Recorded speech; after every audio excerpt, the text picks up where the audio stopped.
ayatnya yang mana gitu. Coba ditunjukkan gitu kalau diterangkan gitu. Oke, siap. Sebelum dijelaskan Bang Zuma, saya izin turunkan karena slot untuk Kristen ya, Bang Owa ya. Terima kasih pertanyaannya ya. Oke, dibawa aja, disimak jawabannya dari Guru dan Zuma ya. Oke, assalamualaikum. Waalaikumsalam warahmatullahi wabarakatuh. Silakan sahabat Kak Deborah ini Kak Deborah. Selamat siang. Silakan. Ya. Silakan dibuka di Al-Qur'an surah As-Zukhruf ayat 61. Oke, silakan Saudara Deborah. Deborah. Ini kayaknya Jesus only Gurunda. Silakan Kak Deborah.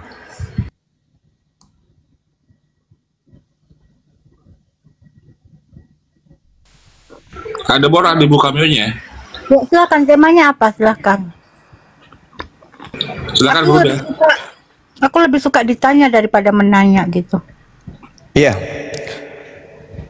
Yesus mana yang bukan manusia yang datang kepada Paulus, sedangkan Yesus berkata kepada murid-muridnya yang asli, waspadalah kepada penyesat yang datang kepadamu dengan memakai namaku dan berkata akulah Kristus. Matius 24 nomor 4 nomor 5, di mana Kristus palsu ini akan menyesatkan banyak orang. Yesus mengaku sebagai anak manusia. Matius 24 nomor 27, nomor 29, 30, 31 dia mengaku sebagai anak manusia. Yohanes 1 nomor 51 Yesus mengaku sebagai anak manusia. Bahkan kalau Anda melihat di dalam Lukas 2:11, hari ini telah lahir bagimu juru selamat, yaitu manusia yang diurapi Tuhan di kota Daud. Anda baca Roma 3 nomor 1, Yesus itu berasal dari sperma Daud. Anda baca Matius 1 nomor 21, Maria melahirkan anak manusia berjenis kelamin laki-laki. Anda baca Matius 1 nomor 1 dan seterusnya, Yesus adalah manusia yang punya silsilah. Sedangkan Paulus mengaku bertemu dengan makhluk yang goib, makhluk halus, tapi bukan manusia. Pertanyaan saya, selain Yesus manusia, Yesus apakah yang muncul setelahnya menurut Yesus asli? Jawab. Menurut ilmu biologi, namanya manusia itu dari sperma pria membuat sel telur jadi sikot jadi janin ya. Seperti itu. Adam dari debu tanah. Tuhan Yesus saya sudah jelas berkata di Matius 12 ayat 8, dia adalah Tuhan atas hari Sabat. Tidak ada seorang yang dilahirkan dari rahim perempuan, dari sperma ataupun dari tanah yang bisa berkata Tuhan atas hari Sabat. Untuk Paulus saya tidak bisa berkomentar karena saya tidak mengimani Paulus. Ya, terima kasih. Tidak bilang Paulus sebenarnya Lucifer kata Jagurunda. Ya, itu sudah benar itu. Sekarang kita ajarin saudara kita ini untuk belajar cerdas. Matius 12 itu nomor 8, original teksnya itu jelas bukan Tuhan, bukan Theos, tapi di situ dikatakan dengan tulisan yang sangat akurat, yaitu Kurios. Kurios itu Tuhan, bukan Theos, bukan dewa. Jadi karena anak manusia satu adalah Tuhan atas hari Sabat. Jadi di kalimat awal anak manusia, karena anak manusia, tidak dikatakan karena anak Tuhan, tapi karena anak manusia adalah Tuhan atas hari Sabat. Sekali lagi, Tuhan Yesus saya bukan anak manusia yang lahir dari sperma pria, seperti itu ya, supaya Anda memahami. Mau Tuhan namanya anak manusia yang lahir dari sperma itu tidak mungkin menjadi Tuhan ataupun Tuhan untuk hari-hari. Yang punya itu adalah Tuhan Sang Pencipta itu sendiri. Seperti itu. Oke, Sabat itu adalah hari Sabtu. Kronologis kejadian dan asbabul wurud daripada Matius 12:8 adalah karena Yesus yang manusia ini memetik gandum atau melakukan pengobatan pada hari Sabtu. Sedangkan hari ini kita melihat Kristen ibadah hari Minggu. Berarti ada Yesus yang adalah Tuhannya Kristen, yang adalah Tuhan hari Minggu. Pertanyaan saya kepada saudara, kalau anak manusia adalah Tuhan bagi hari Sabat karena dia diprotes pada saat itu, maka Yesus Kristus mana yang Tuhan pada hari Minggu itu? Karena ingat, Sabat bagi Yahudi, Sabat bagi Yesus Sabtu. Sedangkan Sabat bagi Yesus Kristus yang kalian sembah itu Minggu. Kata Yesus palsu di dalam Matius 28 nomor 20, ajarlah mereka melakukan segala sesuatu yang kuperintahkan kepadamu. Yesus asli tidak pernah memerintahkan ibadah Minggu. Berarti yang memerintahkan orang Kristen berbondong-bondong, bangun pagi-pagi, kaget, mandi, langsung bergegas ke gereja, itu bisikan Yesus palsu. Ajarlah mereka melakukan apa yang kuperintahkan. Jadi yang memerintahkan untuk ibadah Minggu adalah Yesus palsu yang datang secara bisikan kepada otak Kristen masing-masing. Anaknya dibangunkan, bangun, bangun. Kenapa ma? Ke gereja menyembah Yesus. Siapa yang membisikkan si mama untuk membangunkan anaknya ibadah hari Minggu? Yesus palsu yang sedang datang membisik. Kata Yesus yang asli, waspadalah kepada penyesat yang datang kepadamu dengan memakai namaku. Pertanyaan saya, kalau yang disembah Kristen bukan Yesus palsu, maka Yesus palsu yang datang kepada murid Yesus abad pertama itu mana? Dan pengikut Yesus palsu yang banyak itu mana? Silakan. Ya, silakan Kak Deborah dijawab. Sebelum menjawab Kak Deborah, siapakah yang bertemu dengan Paulus di Pulau Patmos? Di Pulau Patmos, Paulus yang tidak perjalanan. pernah ke Pulau Patmos. Paulus tidak pernah ke Pulau Patmos, Kak. Yang Kisah para Rasul 9. Iya. Itu tidak di Pulau Patmos, itu di di Padang apa itu ya? Padang Gurun. Yohanes kali maksudnya itu Itu di tadi. Damsik itu di Damsik itu, Bang. Iya, yang akulah Yesus yang kau aniaya itu siapa itu, Kak Deborah? Saya tidak mengimani Paulus seperti itu. Jadi saya no Itu comment siapa? tentang Itu Paulus. siapa? Itu siapa? Kata Ya kan kepada mereka yang mengimani Paulus ya. kalau Saya katanya tidak baru ada yang Paulus. sepaham dengan Anda itu adalah Lucifer katanya. Ya, Apa benar? silahkan. Saya mengimani 4 Injil saja. Jadi kalau berdiskusi dengan saya tuh kita memakai 4 Injil aja gitu ya. Ini Ustaz Hanif. Silakan dijawab pertanyaan Gerunda tadi. Ya, tadi kakak mencangkup tentang hari Minggu ya. Tuhan Yesus saya itu adalah kebenaran itu sendiri dan hidup. Dan saya mengikuti dia karena dia kebenaran dan hidup. Dia tidak pernah menyuruh ibadah itu ada hari-harinya. Karena semua hari adalah milik dia. Dia mengajarkan di Matius 6 itu tentang berdoa saja. Kita kalau berdoa itu cukup masuk kamar, tutup pintu, tidak perlu orang tahu. Seperti begitu. Itu yang ajarkan Yesus saya ya. Jadi kalau hari Minggu itu yang saya tahu ketika ajaran Tuhan Yesus dikawinkan dengan tradisi pagan oleh Vatikan. Sri Paus pimpinannya yang menjadikan hari Minggu sebagai ibadah mereka, 25 Desember sebagai hari lahirnya Dewa Matahari. Itu seperti itu. Terima kasih. Repot Gerunda ini. Iya, Al-Quran semakin nyata benarnya menerangkan bahwa mereka berselisih paham tentang Yesus. Ini sudah nyata bagi kita, saudara-saudara. Nah, sekarang begini, saya ingin tanya kepada Ibu Deborah, ketika Yesus mengajar selama 3 tahun penginjilan, adakah Yesus menyampaikan perkataan di mana perkataannya itu diperintahkan untuk disampaikan kepada di luar Yahudi? Dia berkata bahwa dia mengasihi dunia ini. Dia tidak pernah, Tuhan itu universal. Dia tidak pernah pilih kasih. Nah, Yohanes 3:16 seperti itu ya. Tapi kasihnya itu pertama dinyatakan memang lewat bangsa Israel. Karena bangsa Israel adalah bangsa pilihan. Abraham, Ishak, Yakub seperti itu ya. Dimulailah dari sana begitu, Kak. Tapi Tuhan itu, Anda percaya bahwa Tuhan itu maha kasih untuk semua ciptaannya. Tidak pilih kasih begitu, Kak. Terima kasih. Saya ulang lagi, adakah Yesus mengajarkan dirinya atau mempraktekkan ajarannya selama 3 tahun penginjilan, di mana ucapan-ucapannya sebagai aturan dalam beragama itu diucapkan untuk non-Yahudi? Ada atau tidak ada? Silakan. Agama itu tidak kacau, agama kacau. Yesus tidak pernah membawa agama. Dia mengatakan dialah kebenaran. dan hidup itu sendiri. Jadi manusia siapapun dia, kalau mau hidup benar, mau dapat hidup, datanglah kepada Yesus. Dia tidak pernah mendirikan satu agama tertentu. Saya ulang lagi untuk yang ketiga kalinya. Ketika Yesus sebagai guru, ada tidak murid-muridnya. Ketika Yesus berkata, aku mengenal muridku, mereka mengikuti aku, mereka mendengarkan aku dan mengikuti aku. Adakah Yesus mengatakan muridnya itu adalah non-Yahudi juga? Kalau ada, di mana dalilnya? Tidak ada. Adakah Yesus mengatakan kepada muridnya yang asli, waspadalah kepada serigala yang datang menyamar domba?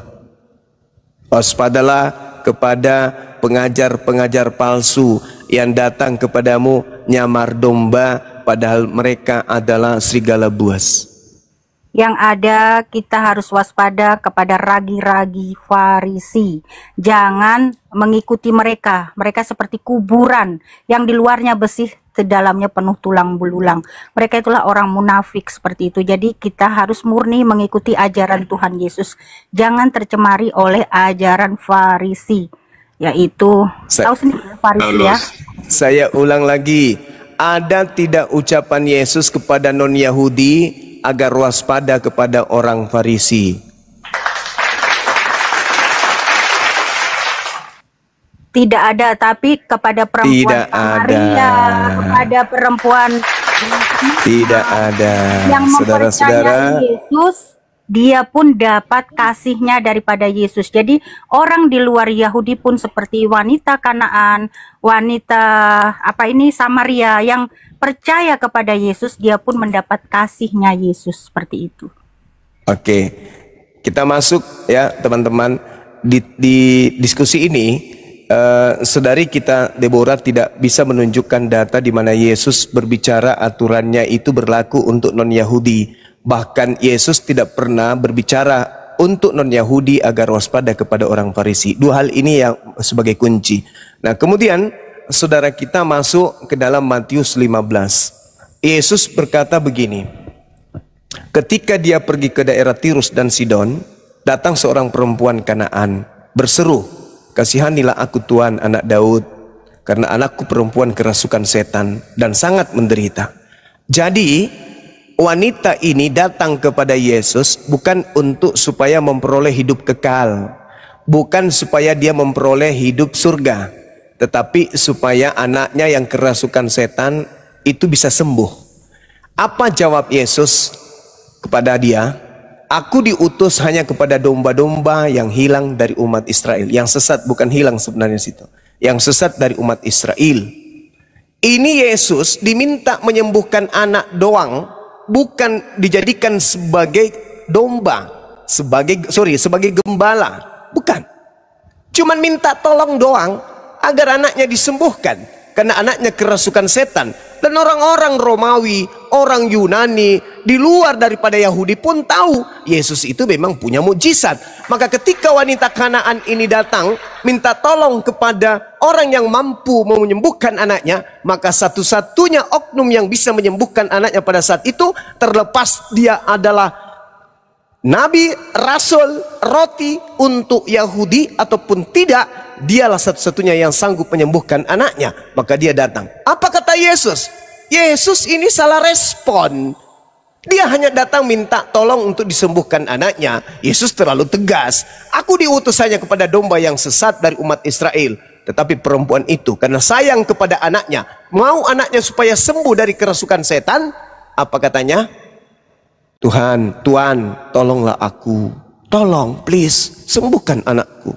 Aku sujud menghormat padamu. Sujud dia, hanya untuk anaknya supaya sembuh. Apa kata Yesus? Tidak patut mengambil roti, Yesus itu roti, yang disediakan kepada anak-anak. Anak-anak itu Bani Yakub. Dan melemparkannya kepada anjing. Anjing itu non-Yahudi, termasuk wanita Kanaan. Apa kata perempuan tadi?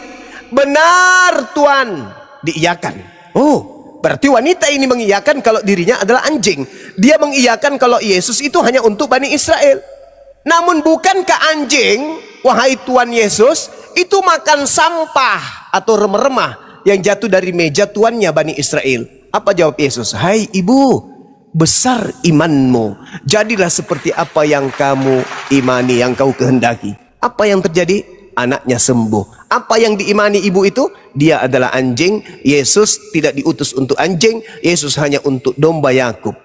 Besar imanmu, kau mengakui aku adalah khusus untuk Bani Yakub, kamu akui dirimu sebagai anjing, imanmu betul-betul hebat. Sembuh anakmu, sembuh.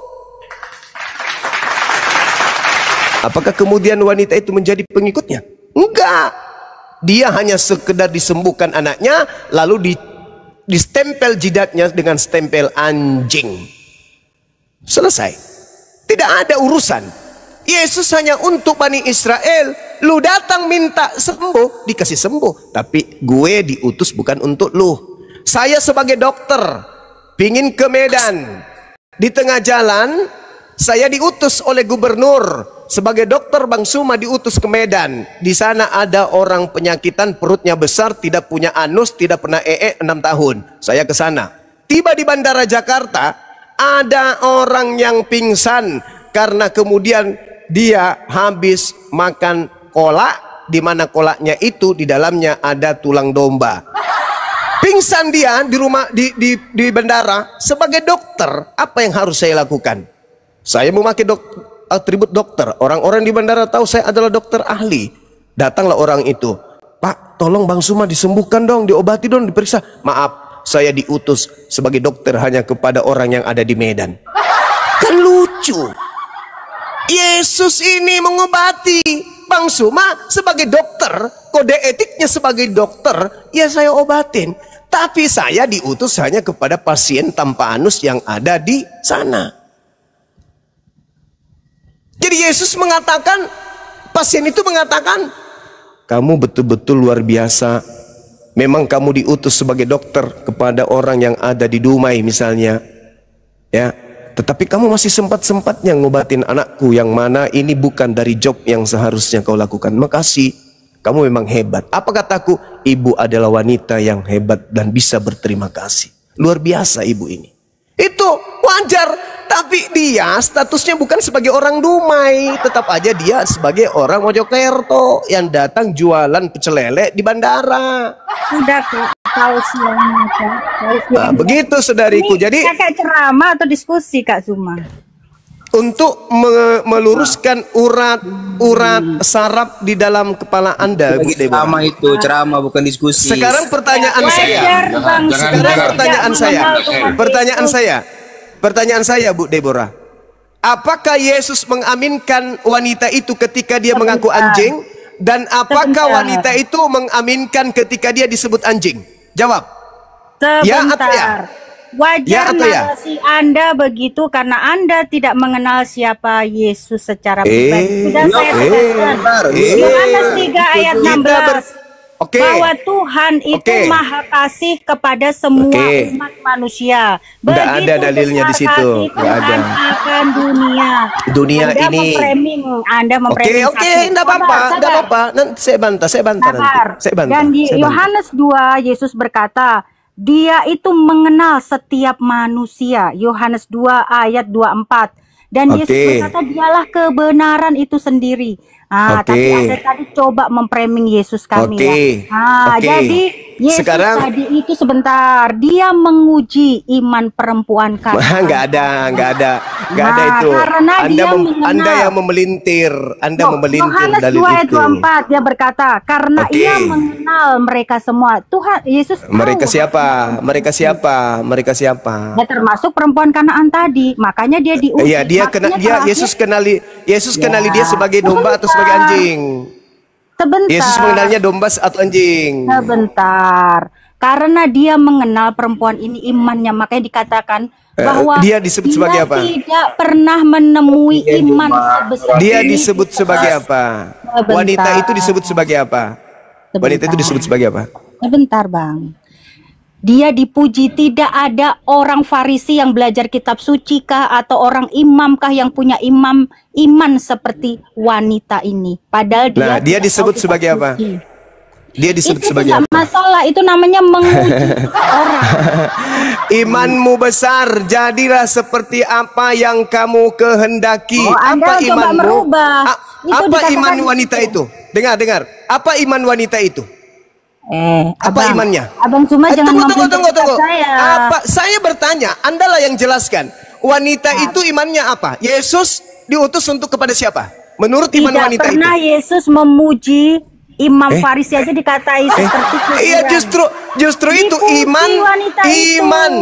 Tidak Ibu Deborah, mendapati Ibu Deborah, iman sebesar ini Ibu di tengah Deborah, bangsa Israel. Iya. Mantap Ibu sekali Deborah, Yesus dengarkan ini ya. saya. Ibu Deborah, Namanya aja kebenaran. Ibu Mantap Deborah, Yesus itu. iya, Mantap. Ibu Deborah, Abang dengarkan ini saya. yang harus belajar, banyak bertobat, jangan Ibu Deborah, memframing Tuhan Yesus kami ya Bang. Ibu Deborah, iman yang dipuji oleh Yesus itu terhadap wanita ini, iman yang mengaku Yesus utus